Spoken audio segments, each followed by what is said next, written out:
আল্লাহ পাক রব্বুল আলামিন আমাদের সৃষ্টি করেছেন অনর্থক কাজের জন্য, কোনো কাজের জন্য আমাদের সৃষ্টি করেইনি। ওমা খলাকতুল জিন্না ওয়াল ইনসা ইল্লা লিয়াবুদুন। পবিত্র কুরআন ও সহিহ হাদিসের আলোকে জীবন গড়ি। সৃষ্টিগত কিছু স্বভাব, মানুষের মধ্যে কিছু ভুল ধারণা আছে। আমাদের মানুষের মধ্যে কিছু ভুল ধারণা আছে। কেমন ভুল ধারণা? আল্লাহ পাক রব্বুল আলামিন, কিছু মানুষ আমরা মনে করি আল্লাহ পাক রব্বুল আলামিন আমাদের সৃষ্টি করেছেন অনর্থক কাজের জন্য, কোনো কাজের জন্য আমাদের সৃষ্টি করেইনি। এরকম হাজারো মানুষ পৃথিবীতে আছে যারা যার নাম নাস্তিক, কোনো ধর্মই তারা কি করে না, বিশ্বাস করতে চায় না।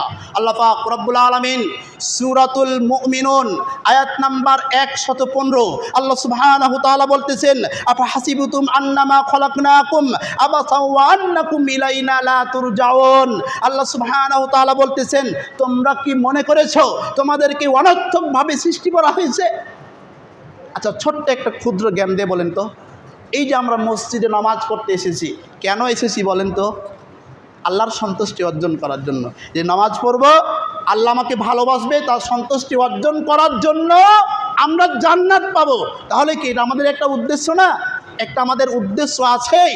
আপনি কোনো জায়গায়, কোনো কোম্পানি বা কোনো ব্যবসায়, কোনো চাকরির ক্ষেত্রে আপনি যান, আপনার একটা উদ্দেশ্য আছে, এই উদ্দেশ্য আমি হাসিল করব, এই জন্য আপনি যান। আল্লাহ পাক রব্বুল আলামিন এই কথা সূরাতুল জারিয়াতের 56 নম্বর আয়াতে আল্লাহ সুবহানাহু তাআলা বলেন, আমি মানুষকে সৃষ্টি করেছি একমাত্র আমার ইবাদতের জন্য। আল্লাহ বলতেছেন, মানুষ এবং জিন জাতি আমার ইবাদত করবে, এই উদ্দেশ্যেই আমি তাদেরকে পৃথিবীতে সৃষ্টি করেছি। তাহলে আল্লাহ পাক রব্বুল আলামিনের একটা উদ্দেশ্য আমাদের সৃষ্টি করার কারণ হচ্ছে যাতে করে আমাদের রবের আমরা কি করতে পারি, ইবাদত করতে পারি। এই জন্য আল্লাহ সুবহানাহু তাআলা আমাদেরকে পৃথিবীতে প্রেরণ করেছেন। প্রিয় মুসল্লিকরাম, দেখেন মানুষ আরেকটা ভুল ধারণা, যে তারা সম্পদ, যে অর্থ টাকা পয়সা, মনে করে এই অর্থ টাকা পয়সা সারা জীবন আমাকে নিয়ে বেড়াবে। এ কথাও আল্লাহ পাক রব্বুল আলামিন সূরাতুল হুমাযার 2 এবং 3 নম্বর আয়াতে আল্লাহ পাক রব্বুল আলামিন বলতেছেন, আল্লাযী জামা মালাহু ওয়া আদ্দাদা ইয়াহসাবু আন্না মালাহু আখলাদা। আল্লাযী জামা মালাহু ওয়া আদ্দাদা, মানুষ টাকা গুনে গুনে, গণনা করে করে জমা করে। ইয়াহসাবু আন্না মালাহু আখলাদা, মানুষ মনে করে এই টাকা, এই সম্পদ আমাকে চিরকাল এই পৃথিবীতে রাখবে। এটা কি কেউ থাকবে? আমাদের বাংলাদেশের উদাহরণগুলো আপনারা সবাই জানেন। কত মানুষের, কত এমপি মন্ত্রীর টাকা যে ব্যাংকে কত ছিল সে নিজেও জানে না। আজকে দেখেন কত লাঞ্ছিত হয়েছে তারা। তার কারণ কি? তার রবের স্বীকৃতি তারা দেয়নি। তারা নিজেরা মনে করতেছিল আমাদের মতো বড় পৃথিবীতে আর কেউ নেই। এটা ভুল। ভাববেন, টাকা পয়সা মানুষকে কোনো দিন স্থায়ীভাবে রাখতে চায় না। টাকা পয়সা মানুষের কোনো দিন উপকার সহজে করতে পারে না। প্রিয় মুসল্লিকরাম, দেখেন মানুষ মরলে, মানুষ যে মারা যায়, মানুষের ভুল ধারণা আরেকটা কি দেখেন, মানুষ মনে করে আমি যদি মারা যাই আল্লাহ আমাকে আর কি করতে পারবে না, জীবিত করতে পারবে না। মরলে আমি শেষ, মরলে আমি মাটির সাথে মিশে যাব, আমাকে আর কেউ ধরবে না। কিন্তু আল্লাহ পাক রব্বুল আলামিন বলতেছেন, আমি যে তোমাকে সৃষ্টি করেছি প্রথমে, তাহলে তোমাকে আমি, আচ্ছা একটা কথা বলেন তো, একটা মোবাইল একজন ব্যক্তি বানাইছে, মোবাইলটা নষ্ট হয়ে গেছে, তাহলে মোবাইল বানানো কঠিন ছিল নাকি এই মোবাইলটা নষ্ট হয়ে যাওয়ার পর ভালো করাই কঠিন? বলেন তো আপনি। যে ব্যক্তি এই মোবাইলটা বানাইছে অনেক কষ্ট করে, কিন্তু এই মোবাইল যখন খারাপ হয়ে যায় এটা ভালো করা সহজ। প্রিয় মুসল্লিকরাম, মনে রাখবেন, আল্লাহ পাক রব্বুল আলামিন মানুষের মৃত্যু নিলে মানুষকে আবার উত্থিত হওয়া লাগবে আল্লাহ সুবহানাহু তাআলার কাছে। জানেন না, সূরাতুল ফাতিহা প্রত্যেক নামাজে আপনারা পড়েন, আলহামদুলিল্লাহি রাব্বিল আলামিন আর রহমানির রহিম মালিকি ইয়াউমিদ্দিন। কিয়ামত দিবসের মালিক কে? আল্লাহ সুবহানাহু তাআলা। কিয়ামত দিবসে আল্লাহ সুবহানাহু তাআলা আপনার বিচার করবেন। যে রব, সেই রবের কথা মনে করেন মরলেই সব কিছু শেষ। আমি মনে হয় আল্লাহ পাক রব্বুল আলামিন আমাকে মনে হয় আর ধরতে পারবে না। প্রিয় মুসল্লিকরাম, দেখেন পৃথিবীতে যে যত বড় ইমানদার আল্লাহ পাক রব্বুল আলামিন তাকে তত বড় বড় পরীক্ষা করেন। একটা হাদিসের মধ্যে এসেছে সবচেয়ে বড় পরীক্ষা হচ্ছে কাদের? নবী এবং রসুলদের। তারপরে পরীক্ষা হচ্ছে সাহাবীগণদের, তারপরে তার স্তরে, তারপরে নেক মানুষদের। অর্থাৎ যত বড় ইমানদার হবেন তত বড় বড় আপনার পরীক্ষা হবে। প্রিয় মুসাল্লিকরাম, এ কথাও আল্লাহ সুবহানাহু ওয়া তাআলা বলতেছেন, পরীক্ষা ছাড়া পৃথিবী থেকে কেউ যেতে পারবে না, কেউ পলাইতে পারবে না। প্রিয় মুসাল্লিকরাম, আল্লাহ পাক রব্বুল আলামিন তিনি মানুষকে যে পরীক্ষা করে থাকেন এ কথাও আল্লাহ পাক রব্বুল আলামিন সূরাতুল মুলক আয়াত নাম্বার 2 আল্লাহ পাক রব্বুল আলামিন বলতেছেন, আল্লাযী খালাকাল মাউতা ওয়াল হায়াতা লিয়াবলুয়াকুম আইয়ুকুম আহসানু আমালা। আল্লাহ সুবহানাহু ওয়া তাআলা বলতেছেন যে তোমাদের সৃষ্টি করা হয়েছে এজন্যই, জীবন এবং মৃত্যু এজন্যই দেওয়া হয়েছে তোমাদের মধ্যে আমল করার দিক দিয়ে সবচেয়ে উত্তম ব্যক্তিকে। মৃত্যু এবং জীবন দিয়েছেন আল্লাহ সুবহানাহু ওয়া তাআলা যাতে করে আমরা আমল করতে পারি। আমাদের মধ্যে সবচাইতে আমলের দিক দিয়ে কে সবচাইতে উত্তম, এই জন্য আল্লাহ পাক রব্বুল আলামিন পরীক্ষা করেন। এবার দেখেন, পরীক্ষা তো আল্লাহ পাক রব্বুল আলামিন করবেন, এবার এই পরীক্ষাগুলো কি দ্বারা হবে, আমার আপনার পরীক্ষাগুলো কীরকম হতে পারে এ কথাও আল্লাহ সুবহানাহু ওয়া তাআলা সূরাতুল বাকারা আয়াত নাম্বার 155 নম্বর আয়াতে আল্লাহ সুবহানাহু ওয়া তাআলা বলতেছেন, ওয়ালা নাবলুওয়ান্নাকুম বিশাইইম মিনাল খাউফি ওয়াল জুই ওয়া নাকসিম মিনাল আমওয়ালি ওয়াল আনফুসি ওয়াস সামারাত ওয়া বাশশিরিস সাবিরিন। আমাকে আপনাকে আল্লাহ যে পরীক্ষা করবেন, কি দিয়ে পরীক্ষা করবেন, এই জিনিসের কথাগুলো আল্লাহ পাক রব্বুল আলামিন পবিত্র কুরআনুল কারীমের মধ্যে উল্লেখ করেছেন। আল্লাহ বলতেছেন, ওয়ালা নাবলুওয়ান্নাকুম বিশাইইম মিনাল খাউফ, এক নাম্বার আমাকে আপনাকে ভয় ভীতি দ্বারা আমাদের আল্লাহ পাক রব্বুল আলামিন পরীক্ষা করবেন। ওয়াল জু, ক্ষুধা। এবার বলেন, ক্ষুধা দ্বারা আল্লাহ পাক রব্বুল আলামিন কীভাবে পরীক্ষা করতে পারেন? আপনি 5 ওয়াক্ত নামাজ পড়েন, আপনি কঠোর ইমানদার, মজবুত ইমানদার, দৃঢ় ইমানদার, 1 ওয়াক্ত নামাজ ছাড়েন না, আল্লাহর প্রতি আপনার দৃঢ় বিশ্বাস রয়েছে। এবার আপনি মনে মনে ভাবতেছেন, আমার একটা টিনের বাড়ি রয়েছে, ছাউনি রয়েছে, যে বাড়িতে আমি বসবাস করতে পারি না। আল্লাহ, আপনি আপনার রব হিসাবে মানুষ স্বীকৃতি দেয় না, আপনার কুফরি করে, আপনার সাথে শিরিক করে, নামাজ পড়ে না, ইমানদার না, কিন্তু আর 5 তলা বাড়ি কিভাবে হতে পারে? এই জন্য আল্লাহ সুবহানাহু ওয়া তাআলা বলতেছেন, ওয়াল জু, যারা ইমানদার তাদেরকে খাদ্য দ্বারাও তাদের কি করা হবে? পরীক্ষা করা হবে। আপনি যে ইমানদার হয়ে থাকেন তাদের ওইগুলো জিনিস দেখে আপনি কোনোদিন আফসোস করবেন না। আল্লাহ পাক রব্বুল আলামিন বলতেছেন, ওয়ানাকসিম মিনাল আমওয়াল, মানুষের ধন সম্পদ দ্বারা মানুষকে কি করা হবে? পরীক্ষা করা হবে। হতে পারে আপনার সম্পদ সব কিছু নষ্ট হয়ে গেছে, এটা হতে পারে আপনি পূর্ণ ইমানদার, এই জন্য আল্লাহ পাক রব্বুল আলামিন আপনাকে মনে হয় পরীক্ষা করতেছেন। ওয়াল আনফুস, আপনার সুস্বাস্থ্য দ্বারা আল্লাহ আপনাকে বারবার অসুস্থ দিচ্ছেন, বারবার আপনাকে অসুস্থ দিচ্ছেন, কারণ আল্লাহ পাক রব্বুল আলামিন আপনার ধৈর্য দেখতে চান। আল্লাহ সুবহানাহু ওয়া তাআলা বলতেছেন, অবাশশিরিস সাবিরিন, এই সমস্ত মানুষদেরকে ধৈর্যের সুসংবাদ দাও, তাদেরকে ধৈর্যের সুসংবাদ দাও তাদের।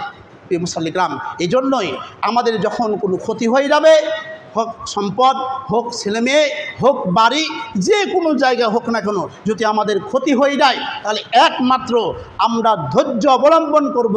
কার জন্য? আল্লাহ সুবহানাহু ওয়া তাআলার জন্য। পারবো তো ইনশাআল্লাহ? পারবো ইনশাআল্লাহ। প্রিয় মুসাল্লিকরাম, আল্লাহ পাক রব্বুল আলামিন আমাদেরকে এই সমস্ত কাজগুলোতে ধৈর্য ধারণ করা তৌফিক দান করুন। সুবহানাহু ওয়া তাআলা বলেন, আমি মানুষকে সৃষ্টি করেছি একমাত্র আমার ইবাদতের জন্য। আল্লাহ বলতেছেন, মানুষ এবং জিন জাতি আমার ইবাদত করবে, এই উদ্দেশ্যেই আমি তাদেরকে পৃথিবীতে সৃষ্টি করেছি। তাহলে আল্লাহ পাক রব্বুল আলামিনের একটা উদ্দেশ্য আমাদের সৃষ্টি করার কারণ হচ্ছে যাতে করে আমাদের রবের আমরা কি করতে পারি?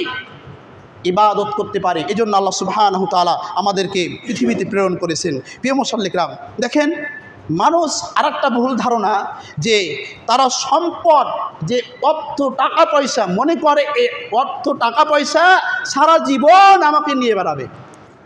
এ কথাও আল্লাহ পাক রব্বুল আলামিন সূরাতুল হুমাযার 2 এবং 3 নম্বর আয়াতে আল্লাহ পাক রব্বুল আলামিন বলতেছেন, আল্লাযী জামা মালাহু ওয়া আদ্দাদাহু ইয়াহসাবু আন্না মালাহু আখলাদা। আল্লাযী জামা মালাহু ওয়া আদ্দাদাহু, মানুষ টাকা গুনে গুনে, গণনা করে করে জমা করে। ইয়াহসাবু আন্না মালাহু আখলাদা, মানুষ মনে করে এই টাকা, এই সম্পদ আমাকে চিরকাল এই পৃথিবীতে রাখবে। এটা কি কেউ থাকবে? আমাদের বাংলাদেশের উদাহরণগুলো আপনারা সবাই জানেন। কত মানুষের, কত এমপি মন্ত্রীর টাকা যে ব্যাংকে কত ছিল সে নিজেও জানে না। আজকে দেখেন কত লাঞ্ছিত হয়েছে তারা। তার কারণ কি? তার রবের স্বীকৃতি তারা দেয়নি। তারা নিজেরা মনে করতেছিল আমাদের মতো বড় পৃথিবীতে আর কেউ নেই। এটা ভুল। ভাববেন টাকা পয়সা মানুষকে কোনো দিন স্থায়ীভাবে রাখতে চায় না। টাকা পয়সা মানুষের কোনো দিন উপকার সহজে করতে পারে না। প্রিয় মুসল্লি ইকরাম, দেখেন মানুষ মরলে মানুষ যে মারা যায়, মানুষের ভুল ধারণা আর একটি কি দেখেন, মানুষ মনে করে আমি যদি মারা যাই আল্লাহ আমাকে আর কি করতে পারবে না, জীবিত করতে পারবে না। মরলে আমি শেষ, মরলে আমি মাটির সাথে মিশে যাব, আমাকে আর কেউ ধরবে না। কিন্তু আল্লাহ পাক রব্বুল আলামিন বলতেছেন আমি যে তোমাকে সৃষ্টি করেছি প্রথমে, তাহলে তোমাকে আমি, আচ্ছা একটা কথা বলেন তো, একটা মোবাইল একজন ব্যক্তি বানাইছে, মোবাইলটা নষ্ট হয়ে গেছে, তাহলে মোবাইল বানানো কঠিন ছিল নাকি এই মোবাইলটা নষ্ট হয়ে যাওয়ার পর ভালো করাই কঠিন? বলেন তো আপনি। যে ব্যক্তি এই মোবাইলটা বানাইছে অনেক কষ্ট করে, কিন্তু এই মোবাইল যখন খারাপ হয়ে যায় এটা ভালো করা সহজ। প্রিয় মুসল্লি ইকরাম, মনে রাখবেন আল্লাহ পাক রব্বুল আলামিন মানুষের মৃত্যু নিলে মানুষকে আবার উত্থিত হওয়া লাগবে আল্লাহ সুবহানাহু ওয়া তাআলার কাছে। জানেন না সূরাতুল ফাতিহা প্রত্যেক নামাজে আপনারা পড়েন, আলহামদুলিল্লাহি রাব্বিল আলামিন আর রহমানির রহিম মালিকি ইয়াউমিদ্দিন। কিয়ামত দিবসের মালিক কে? আল্লাহ সুবহানাহু ওয়া তাআলা। কিয়ামত দিবসে আল্লাহ সুবহানাহু ওয়া তাআলা আপনার বিচার করবেন। যে রব, সেই রবের কথা মনে করেন মরলেই সব কিছু শেষ। আমি মনে হয় আল্লাহ পাক রব্বুল আলামিন আমাকে মনে হয় আর ধরতে পারবে না। প্রিয় মুসল্লি ইকরাম, দেখেন পৃথিবীতে যে যত বড় ঈমানদার আল্লাহ পাক রব্বুল আলামিন তাকে তত বড় বড় পরীক্ষা করেন। একটা হাদিসের মধ্যে এসেছে সবচেয়ে বড় পরীক্ষা হচ্ছে কাদের? নবী এবং রাসূলদের। তারপরে পরীক্ষা হচ্ছে সাহাবীগণদের, তারপরে তার স্তরে, তারপরে নেক মানুষদের। অর্থাৎ যত বড় ঈমানদার হবেন তত বড় বড় আপনার পরীক্ষা হবে। প্রিয় মুসল্লি ইকরাম, এ কথাও আল্লাহ সুবহানাহু ওয়া তাআলা বলতেছেন পরীক্ষা ছাড়া পৃথিবী থেকে কেউ যেতে পারবে না, কেউ পলাইতে পারবে না। প্রিয় মুসল্লি ইকরাম, আল্লাহ পাক রব্বুল আলামিন তিনি মানুষকে যে পরীক্ষা করে থাকেন এ কথাও আল্লাহ পাক রব্বুল আলামিন সূরাতুল মুলক আয়াত নাম্বার 2 আল্লাহ পাক রব্বুল আলামিন বলতেছেন আল্লাযী খালাকাল মাউতা ওয়াল হায়াতা লিয়াবলুয়াকুম আইয়ুকুম আহসানু আমালা। আল্লাহ সুবহানাহু ওয়া তাআলা বলতেছেন যে তোমাদের সৃষ্টি করা হয়েছে এজন্যই, জীবন এবং মৃত্যু এজন্যই দেওয়া হয়েছে তোমাদের মধ্যে আমল করার দিক দিয়ে সবচেয়ে উত্তম ব্যক্তিকে। মৃত্যু এবং জীবন দিয়েছেন আল্লাহ সুবহানাহু ওয়া তাআলা যাতে করে আমরা আমল করতে পারি। আমাদের মধ্যে সবচাইতে আমলের দিক দিয়ে কে সবচাইতে উত্তম, এই জন্য আল্লাহ পাক রব্বুল আলামিন পরীক্ষা করেন। এবার দেখেন পরীক্ষা তো আল্লাহ পাক রব্বুল আলামিন করবেন, এবার এই পরীক্ষাগুলো কি দ্বারা হবে, আমার আপনার পরীক্ষাগুলো কীরকম হতে পারে এ কথাও আল্লাহ সুবহানাহু ওয়া তাআলা সূরাতুল বাকারা আয়াত নাম্বার 155 নম্বর আয়াতে আল্লাহ সুবহানাহু ওয়া তাআলা বলতেছেন ওয়ালা নাবলুওয়ান্নাকুম বিশাইইম মিনাল খাউফি ওয়াল জুই ওয়া নাকসিম মিনাল আমওয়ালি ওয়াল আনফুসি ওয়াস সামারাত ওয়া বাশশিরিস সাবিরিন। আমাকে আপনাকে আল্লাহ যে পরীক্ষা করবেন, কি দিয়ে পরীক্ষা করবেন, এই জিনিসের কথাগুলো আল্লাহ পাক রব্বুল আলামিন পবিত্র কুরআনুল কারীমের মধ্যে উল্লেখ করেছেন। আল্লাহ বলতেছেন ওয়ালা নাবলুওয়ান্নাকুম বিশাইইম মিনাল খাউফ, এক নাম্বার আমাকে আপনাকে ভয় ভীতি দ্বারা আমাদের আল্লাহ পাক রব্বুল আলামিন পরীক্ষা করবেন। ওয়াল জু, ক্ষুধা। এবার বলেন ক্ষুধা দ্বারা আল্লাহ পাক রব্বুল আলামিন কীভাবে পরীক্ষা করতে পারেন? আপনি 5 ওয়াক্ত নামাজ পড়েন, আপনি কঠোর ঈমানদার, মজবুত ঈমানদার, দৃঢ় ঈমানদার, 1 ওয়াক্ত নামাজ ছাড়েন না, আল্লাহর প্রতি আপনার দৃঢ় বিশ্বাস রয়েছে। এবার আপনি মনে মনে ভাবতেছেন আমার একটা টিনের বাড়ি রয়েছে, ছাউনি রয়েছে, যে বাড়িতে আমি বসবাস করতে পারি না। আল্লাহ আপনি আপনার রব হিসাবে মানুষ স্বীকৃতি দেয় না, আপনার কুফরি করে, আপনার সাথে শিরিক করে, নামাজ পড়ে না, ঈমানদার না, কিন্তু আর 5 তলা বাড়ি কিভাবে হতে পারে? এই জন্য আল্লাহ সুবহানাহু ওয়া তাআলা বলতেছেন ওয়াল জু, যারা ঈমানদার তাদেরকে খাদ্য দ্বারাও তাদের কি করা হবে? পরীক্ষা করা হবে। আপনি যে ঈমানদার হয়ে থাকেন তাদের ওইগুলো জিনিস দেখে আপনি কোনোদিন আফসোস করবেন না। আল্লাহ পাক রব্বুল আলামিন বলতেছেন ওয়া নাকসিম মিনাল আমওয়াল মানুষের ধন সম্পদ দ্বারা মানুষকে কি করা হবে, পরীক্ষা করা হবে। হতে পারে আপনার সম্পদ সব কিছু নষ্ট হয়ে গেছে, এটা হতে পারে আপনি পূর্ণ ইমানদার, এই জন্য আল্লাহ পাক রব্বুল আলামিন আপনাকে মনে হয় পরীক্ষা করতেছেন।